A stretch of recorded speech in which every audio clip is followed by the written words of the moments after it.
В следственном изоляторе Иркутска скончался заключенный, который получил инвалидность после пыток и изнасилований в колонии. Тем временем Петр Толстой заявил, что легализация ценностей горных кишлаков неприемлема. Последние новости о жизни мигрантов из Центральной Азии в России сегодня в программе. Если хотите свои ценности, пожалуйста, домой возвращайтесь и там живите как вам удобно. Бороться со старыми проблемами Казахстана теперь будет новое правительство. Президент Токаев обозначил те же цели, что и перед предыдущим составом Кабинета министров. Репортаж с заседания Кабмина Казахстана. Финансы расходуются на текущие задачи, а стратегические цели отходят на второй план. В Кыргызстане десятки тысяч детей из малоимущих семей страдают от недоедания. Одной из главных причин этой проблемы соцработники называют мизерные выплаты от государства. Дело в том, что размер детского пособия сегодня в 6 раз меньше уровня прожиточного минимума. Я же не скажу сыновьям: сидите дома, не ходите в школу. Программа «Азия» на канале «Настоящее время». Меня зовут Шавкат Тургаев. Здравствуйте. Вице-спикер Госдумы России Петр Толстой в очередной раз нелестно высказался в адрес трудовых мигрантов из Центральной Азии. Парламентарий в интервью популярному среди Z-аудитории телеграм-каналу «Ридовка» заявил, я процитирую, «легализация ценностей горных кишлаков неприемлема». Толстой считает, что трудовые мигранты ведут себя нагло, к России имеют только потребительское отношение и хотят там обосноваться, не принимая ценности местного населения. А всему виной, по мнению Толстого, существующая миграционная политика, которую нужно еще больше ужесточить. Легализация каких-то, если хотите, ценностей горных кишлаков на территории России, она неприемлема. Хотите работать в России, извольте уважать наши ценности. Если хотите свои ценности, пожалуйста, домой возвращайтесь и там живите как вам удобно. У нас целые гетто образовались благодаря этой миграционной политике, вернее, отсутствию политики, потому что политика это все-таки действие какое-то, у нас полное бездействие. Ранее Петр Толстой сравнил национальные диаспоры и общины с мафиозными структурами. Кроме того, он предлагал строить в Таджикистане и Узбекистане русскоязычные школы на деньги трудовых мигрантов. А недавно, выступая в Совете Федерации, депутат предложил запретить работать водителями и курьерами трудовым мигрантам из стран, где русский не имеет государственного статуса.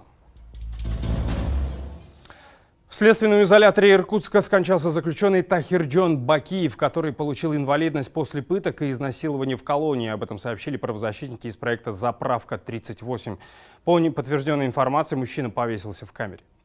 В последнем письме, которое Бакиев прислал из изолятора, он просил привлечь внимание правозащитников к пыткам, которые применяли к нему сотрудники учреждения.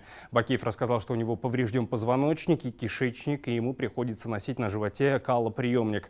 Свое послание он закончил фразой, что не хочет умирать в СИЗО. Гибель заключенного изданию «Сибирь Реалии» подтвердила его сестра Наргиз Бакиева. По ее словам, 6 февраля сотрудники службы исполнения наказания попросили приехать и забрать тело. 5 лет назад Тахирджона Бакиева приговорили к 7 годам лишения свободы по статье о хищении оружия. Сам он заявлял, что заступился за многодетную мать, которой не вернули долг. Он утверждал, что во время потасовки забрал у обманувшего ее мужчины оружие и уехал. Местные СМИ писали, что Тахирджон был гражданином России. Неизвестно, имел ли он в прошлом паспорт Таджикистана или Узбекистана.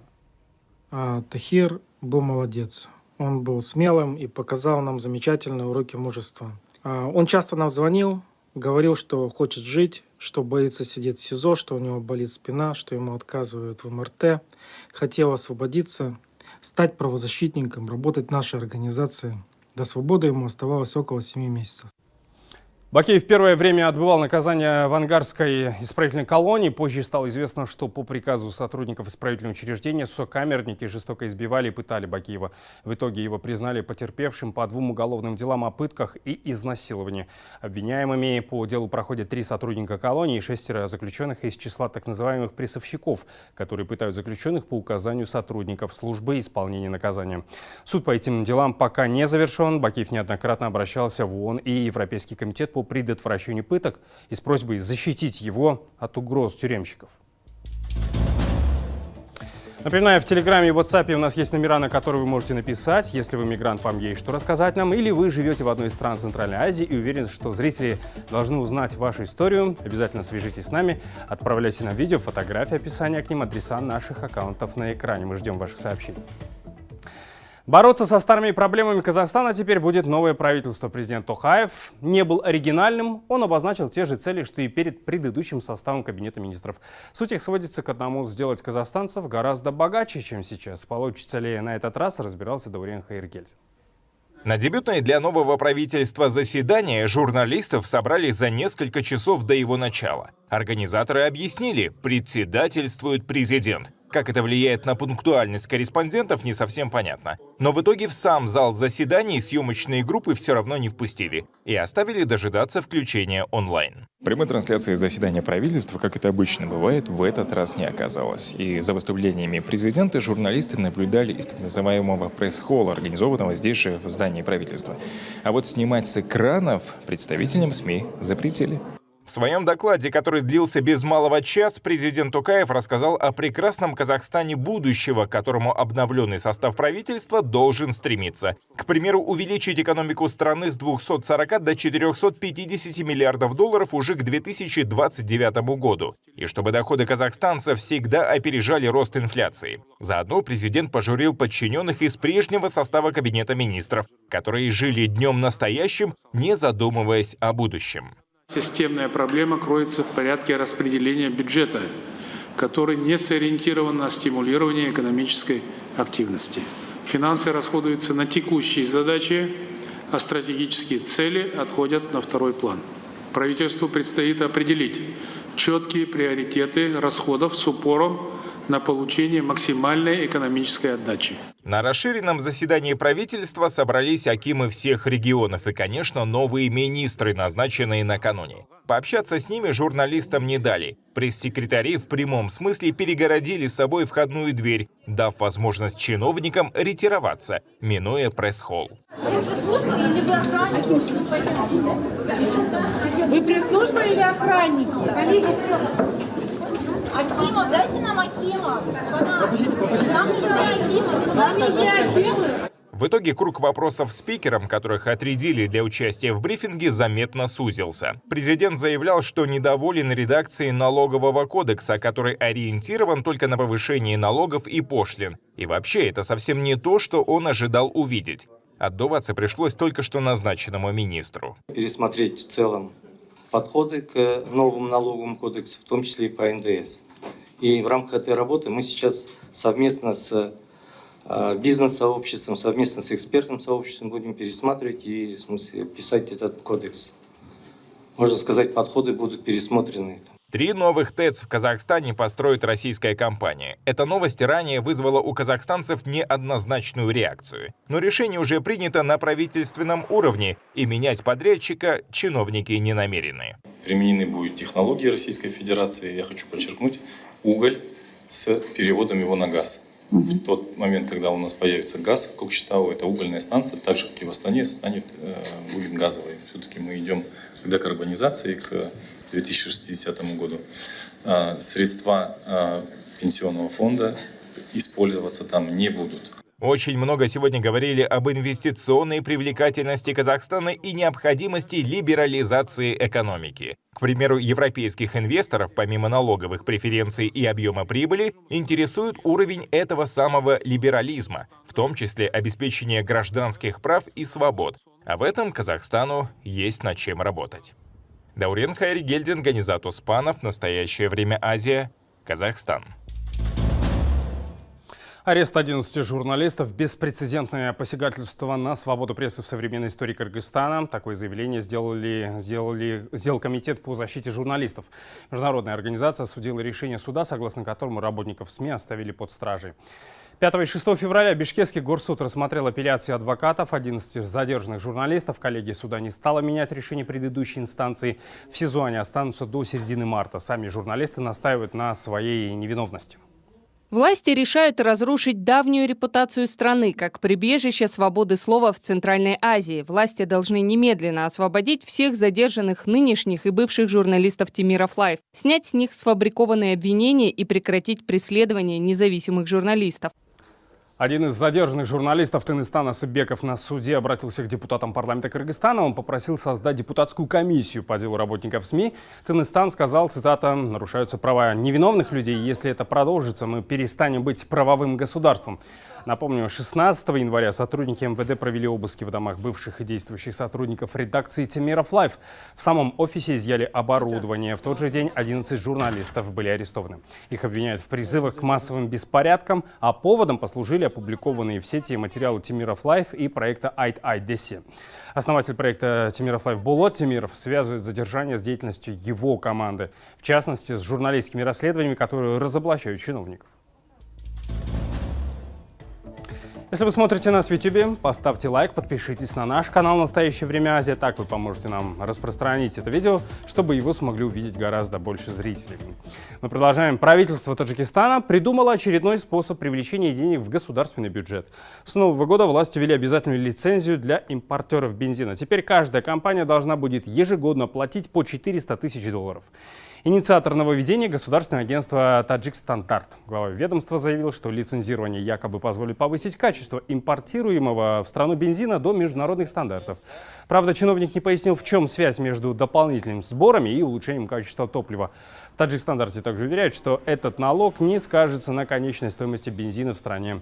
Тем временем стало известно, что с начала года власти выдали лицензию на ввоз бензина только двум компаниям – дочке российского «Газпрома» «Газпромнефть Таджикистан» и никому неизвестной компании «Орио Тиджорат». Таджикистанский оппозиционер, бывший бизнесмен Шаруфиддин Гадоев, хорошо знакомый с топливным сектором Таджикистана, считает, что в стране начался очередной этап монополизации топливного бизнеса компании, которая связана с руководством Таджикистана. То же самое, по мнению Гадоева, власти проделали и с импортерами сжиженного газа в 2016 году.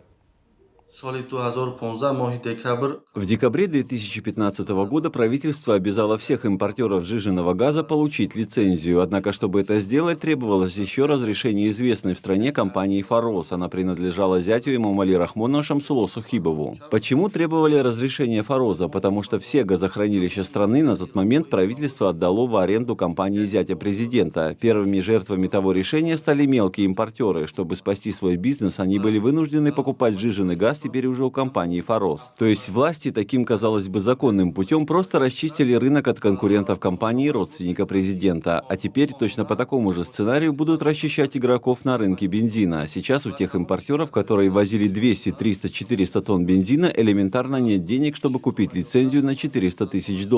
И они, чтобы не терять свои заправки, будут вынуждены покупать бензин у компаний, которым будет позволено приобретать лицензию. В последние годы правительство Таджикистана принимает только те постановления в экономике, которые отвечают бизнес-интересам компаний и родственников президента. Власти открыто их защищают.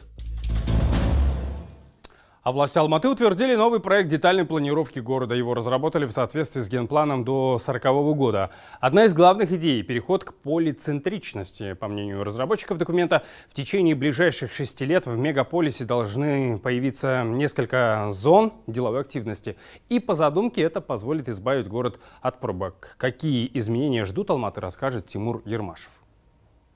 После того, как в прошлом году правительство Казахстана утвердило генеральный план развития Алматы до 2040 года, для его реализации местным властям необходимо было согласовать проект детальной планировки ПДП. Именно в этом документе прописаны конкретные детали: использование земли, параметры строительства, благоустройства и другие аспекты, необходимые для развития конкретной территории. Как утверждают городские власти, при разработке учитывались предложения неравнодушных алматинцев, участвовавших в общественных слушаниях. Основная цель новых планов детальной планировки – исключение хаотичности застройки и эффективное распределение земельных участков с учетом стратегического развития инфраструктуры. При этом основные изменения по сравнению с предыдущими ПДП коснулись незастроенных территорий. В период их разработки проводились встречи с жителями районов и велись разъяснения по каждому участку. В ПДП учтены лучшие мировые практики, географические и климатические особенности Алматы. Одно из главных изменений, заложенных в проект детальной планировки, это создание в Алматы нескольких точек деловой активности. В теории они должны будут разгрузить исторический центр города и равномерно распределить городской трафик. При этом каждый из полицентров должен будет обладать разветвленной системой общественных пространств, включая парки, мини-скверы и бульвары.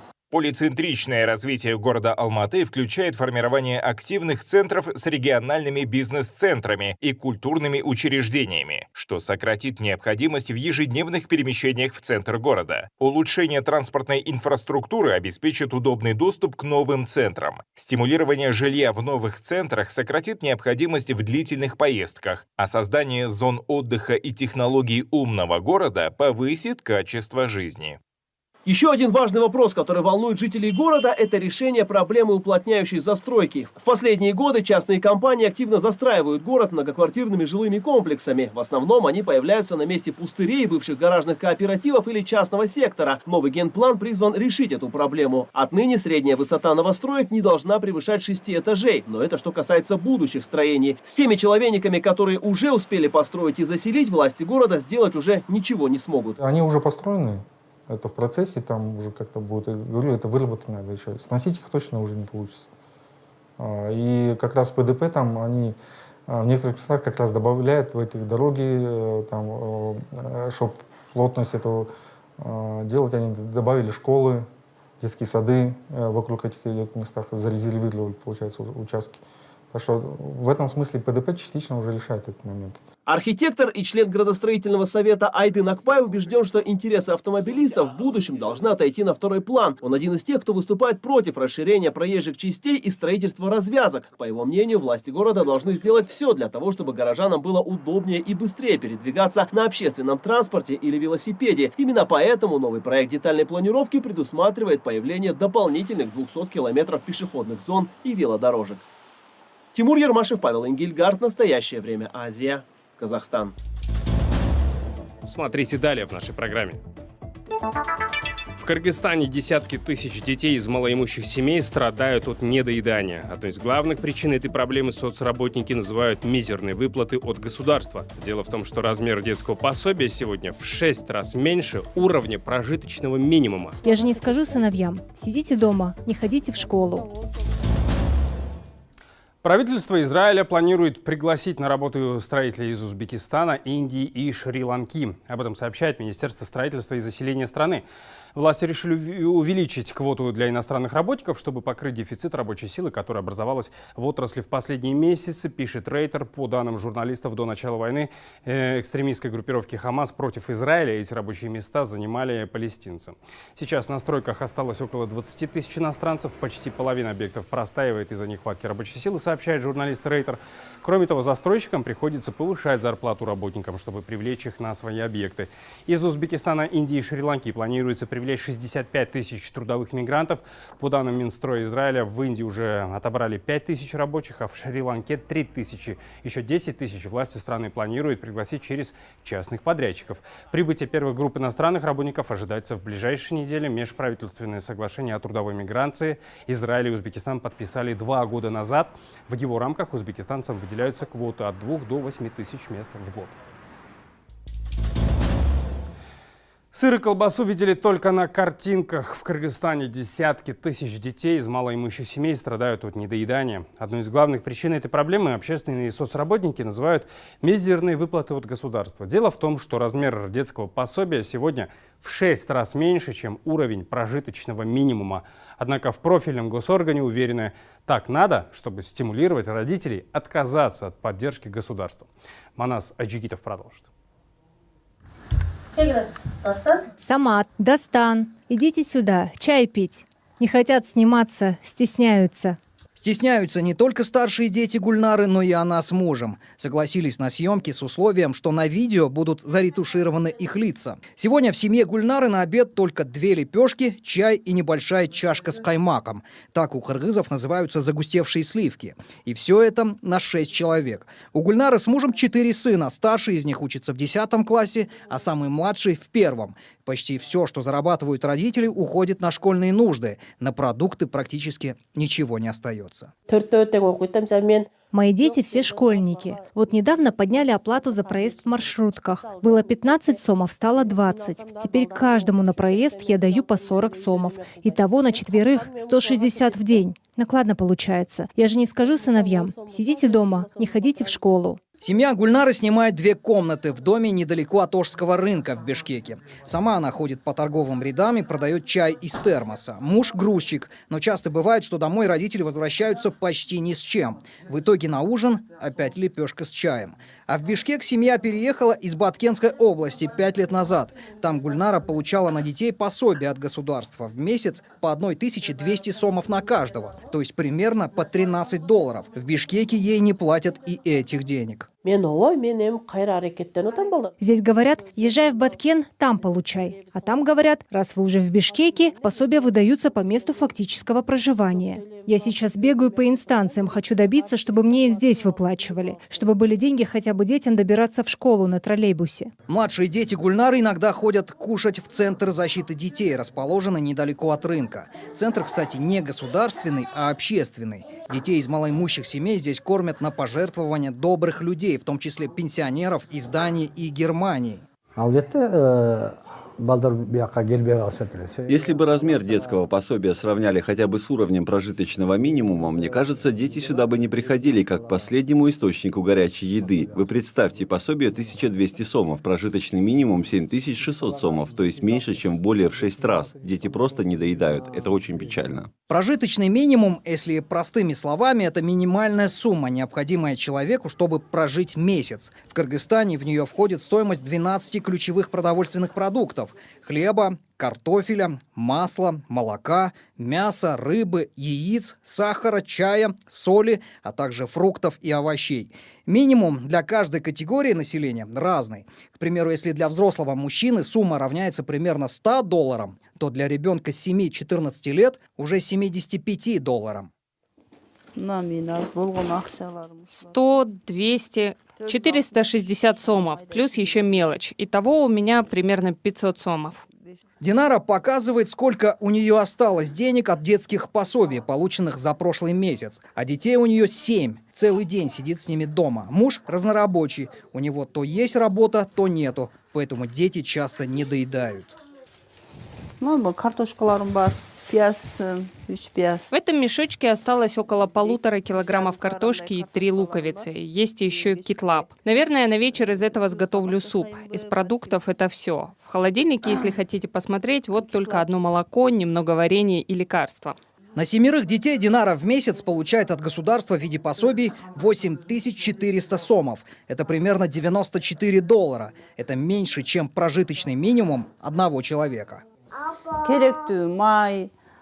Из этих денег я беру только масло, растительная соль, рожки, рис, чай и мыло. Бывает, покупаю мясо, но очень редко, раз в 2 месяца. А такие продукты, как сыр, сметана, я не могу купить. Дорого. Колбасу тоже. Мы даже забыли, какая она на вкус. Можно ли прокормить ребенка за $13 в месяц? С таким вопросом мы обратились в Министерство труда и социального развития. В ведомстве ушли от прямого ответа, но пояснили: пособие – это лишь временная помощь государства, пока родители сами не начнут зарабатывать так, чтобы достойно содержать своих детей. На 1200 сомов ребенка можно прокормить в месяц? Вот я еще хочу обратить ваше внимание на то, что сейчас министерством, например, предоставляются всяческие возможности трудоустраивать граждан, да, по трудоустройству. Вот если когда вот гражданин подходит, да, к получению пособия по малообеспеченности, если у данного заявителя имеется какой-нибудь профессия, да, по профессиям у нас ежегодно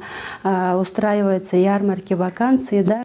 Согласно Конституции Кыргызстана, пенсия, соцпособие и другая социальная помощь от государства должна обеспечивать уровень жизни не ниже размера прожиточного минимума. Эта статья, кстати, в прошлом году вызвала большой политический скандал. Лидер парламентской оппозиции потребовал отставки Кабинета министров за невыполнение нормы Конституции. Но в Конституционном суде потом заявили, это не должно пониматься как безусловное обязательство государства, а должно рассматриваться как целевой ориентир.